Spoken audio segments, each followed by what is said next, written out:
رسول اکرم صلی اللہ علیہ وسلم نے ارشاد فرمایا مجتمع قوم فی بیت من بیوت اللہ، کہ جس وقت امت مسلمہ کے کچھ احباب اللہ رب العزت کے گھروں میں سے کسی گھر میں اکٹھے ہوتے ہیں تو پھر وہاں کیا کرتے ہیں؟ یتلون کتاب اللہ، تو وہ اللہ کا قرآن پڑھتے ہیں، وَيَتَدَارَسُونَهُ بَيْنَهُمْ، اور آپس میں درس کا سلسلہ جاری رکھتے ہیں۔ تدارس باب تفاعل سے ہے، جس میں کم از کم 2 افراد کا ہونا ضروری ہے۔ یتدارسون کا معنی ہے کہ کوئی پڑھانے والا ہو اور کوئی پڑھنے والا ہو، 2 جانب موجود ہوں۔ جس طرح اب ہم ان لمحات میں موجود ہیں تو یہ تدارس علم ہو رہا ہے، جانبین اس میں شریک ہیں کہ کوئی بیان کر رہا ہے، کوئی سن رہا ہے، کسی کی زبان پر قرآن مجید کا مفہوم ہے اور کسی کے کان اس کے مفہوم کو اپنے لیے سعادت سمجھ رہے ہیں۔ رسول اکرم صلی اللہ علیہ وسلم ارشاد فرماتے ہیں کہ جب یہ سلسلہ شروع ہو جائے تو اللہ رب العزت اس جگہ کے لیے 4 اہتمام فرماتا ہے۔ نزلت علیہم السکینہ، کہ ان لوگوں کے دلوں پر سکون کی بارش برستی ہے، سکون کی برسات ہوتی ہے جس سے ان لوگوں کے دل سیراب ہو جاتے ہیں۔ یہ پہلا اہتمام ہے، یہ رسول اکرم صلی اللہ علیہ وسلم کا فرمان ہے جو 100% سچائی پر مبنی ہے اور واقعے کے مطابق ہے۔ آج وہ شخص جو صحیح العقیدہ انسان ہے، صدق دل سے ایسے اجتماع کی طرف آتا ہے اور جب قرآن مجید کا بیان ہوتا ہے تو اس کے دل کو اطمینان محسوس ہوتا ہے، کرب، اضطراب اور بے چینی جو پہلے محسوس ہو رہی تھی وہ سب دور ہو جاتی ہے، اور اللہ رب العزت سکون جیسی دولت سے ایسے لوگوں کے سینوں کو سیراب کر دیتا ہے۔ وَغَاشِيَتْهُمُ الرَّحْمَةُ، اور دوسرا اہتمام یہ ہے کہ اللہ رب العزت کی رحمت ان لوگوں کو ڈھانپ لیتی ہے۔ رحمت کے ڈھانپ لینے کا مطلب یہ ہے کہ ہر طرف رحمت ہی رحمت ہوتی ہے۔ آج انسان مارا مارا پھرتا ہے کیونکہ آج کل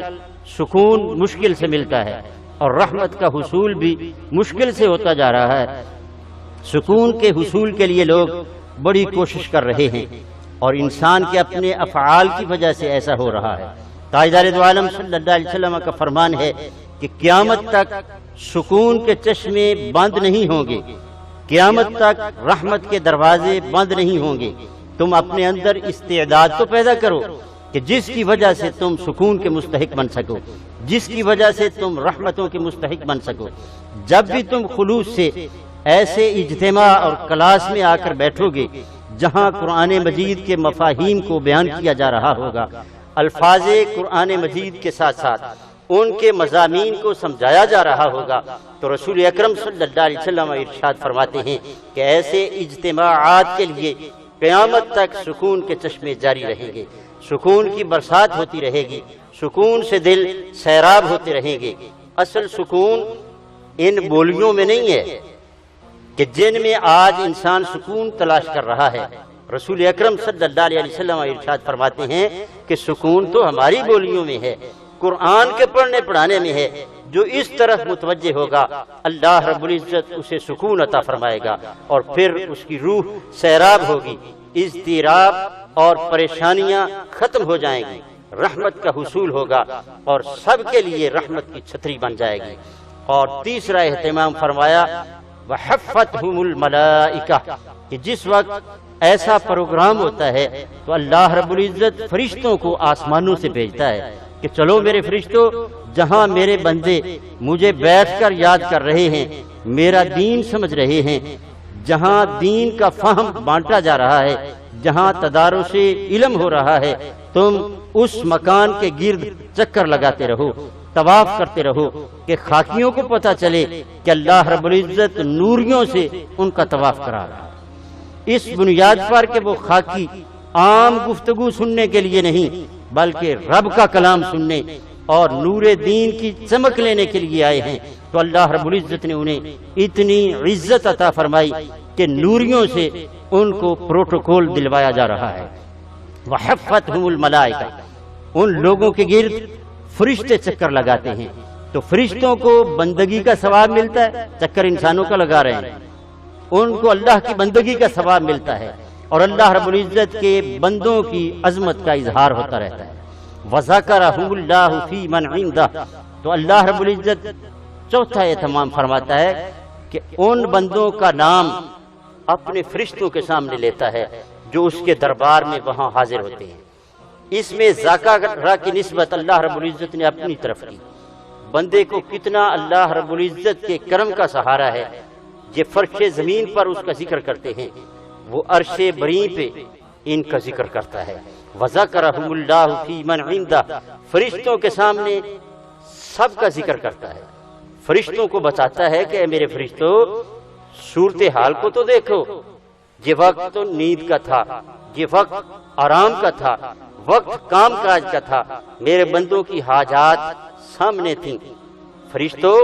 یہ تمہاری طرح نہیں کہ ان کا پیٹ نہیں ہے، انہیں کھانے پینے کی حاجت نہیں ہے، ان کی اولاد نہیں، ان کی بیویاں نہیں، ان کے بچے نہیں، ان کا روزگار نہیں۔ میرے فرشتوں ان کو ساری حاجتیں ہیں، ان کے لیے بڑے بڑے مسائل ہیں، لیکن یہ سب کچھ چھوڑ کر